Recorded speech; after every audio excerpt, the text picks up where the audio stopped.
Okay, let's talk about the Pacers. Let's get back into Indiana here.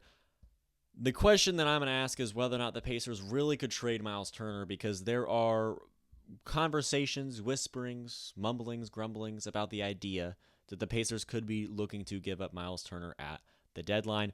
Pacers are 10-2 in January, bona fide championship contender. So why in the world would you want to get rid of Miles Turner? Now, just as a preface, I don't think they will. I don't think they do want that. I think they're looking to keep Miles Turner forever and certainly for the rest of the season. But he's going to be an unrestricted free agent at the end of the season, so it's very possible that the Pacers lose Miles Turner and don't get anything in return. Sure, they'd have a clearer cap. They'd have more cap space. They can pay everyone more. They can bring in more guys. But at the end of the day, Miles Turner could leave for nothing in return if they struggle to re-sign him at the end of the season. That is likely that they'll struggle to re-sign at the end of the season because the Pacers are already in position to go over the luxury tax, already in position to have to pay the luxury tax because their roster is so expensive. After a lot of success Miles Turner has had in recent years, it's likely that he's going to deserve a sizable raise. I don't know if the Pacers are going to be able to fully cover that base, and maybe another team can. Certainly another team could. Maybe that's where Miles Turner is headed after this. So can the Pacers pay him? That's the big question, and they absolutely could lose him and get nothing in return in free agency. So the question is just why not get ahead of the game and trade him now, potentially retool the roster a little bit, the roster composition, and then move forward. That's a question of where they are right now.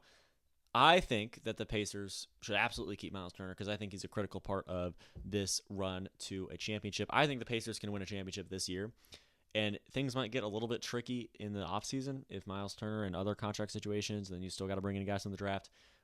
It's going to get difficult for the Pacers to figure out what they're going to do.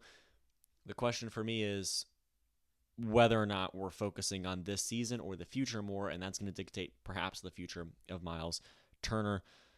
So what could they get? If they were to trade Miles Turner, what would they get in return?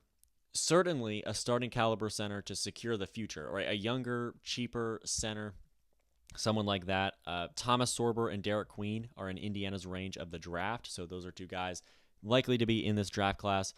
There's not much motivation to run out and grab a first-round pick, right? If you're looking to retool and get someone cheaper and younger at that position, at the center position, someone that can also shoot, Thomas Sorber, Derek Queen are in their range of the draft. So already they could get Sorber or Queen if they wanted to. There's really not that much motivation to, again, go out and grab a first-round pick from another team for Miles Turner. So you almost need a center already, and most of them are similar to Miles Turner, maybe a little bit worse. I think that the Pacers would be downgrading of the position if they tried to retool at center. And if you try to bring in someone like Cam Johnson or some guard, I just think the Pacers are okay in the backcourt. I think they're totally fine. I don't think they need any help this season.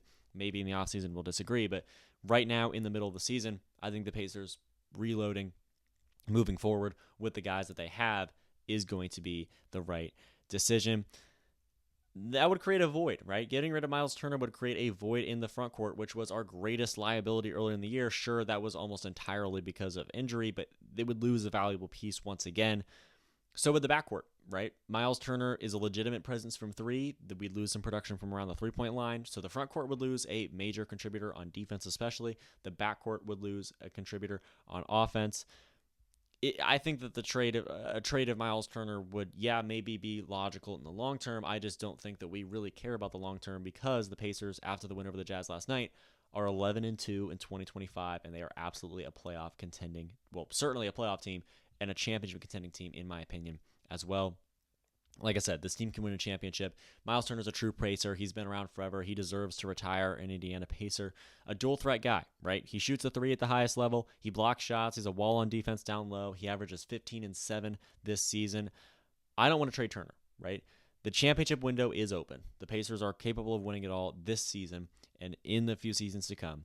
There's no need to stack capital for the future, right? This is arguably the prime period of time for this roster core to reach the pinnacle of the league. If the Pacers don't win a championship with this group, then if the Pacers don't win a championship in the next 1 to 3 years, then this group probably won't win one ever, right? This is the prime peak period of Tyrese Halliburton, of I suppose Miles Turner, of Pascal Siakam, of Andrew Nembhard, of Aaron Nesmith. If it's not going to happen with these guys in the next few years, it may not happen with these guys at all, and the team that does win a championship next in Indiana is going to look a whole lot different than this. There's some other trades, perhaps, that the Pacers could indulge in, I would say. This roster is expensive. There's a sole press of role player guards. We know that, right? A lot of bench guys coming off the bench to play at the guard position. Do we see Obi Toppin go? Maybe we see Jarris Walker go. That's a possibility as well. But what would we bring in, right? I don't know. I don't see what the motivation would be other than getting rid of players. I don't know what we could get back. Sure, maybe draft picks.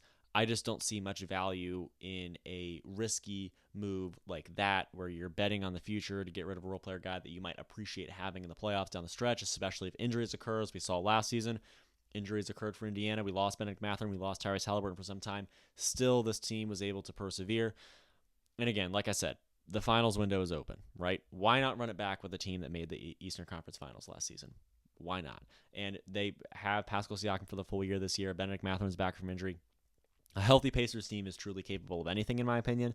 They're the best team in 2025. They're 10-2, now 11-2. There's nobody better in 2025. To me, there's no need to make a move. Now, we'll see how it goes, and maybe in the future we regret this if we don't win a championship and Miles Turner ends up costing an exorbitant amount of money, or we have to get rid of him and can't get much in return, or whatever it is. I just think that right now the focus is this season because I think the Pacers can win a championship this season. And that's what I'm most excited to see happen moving forward.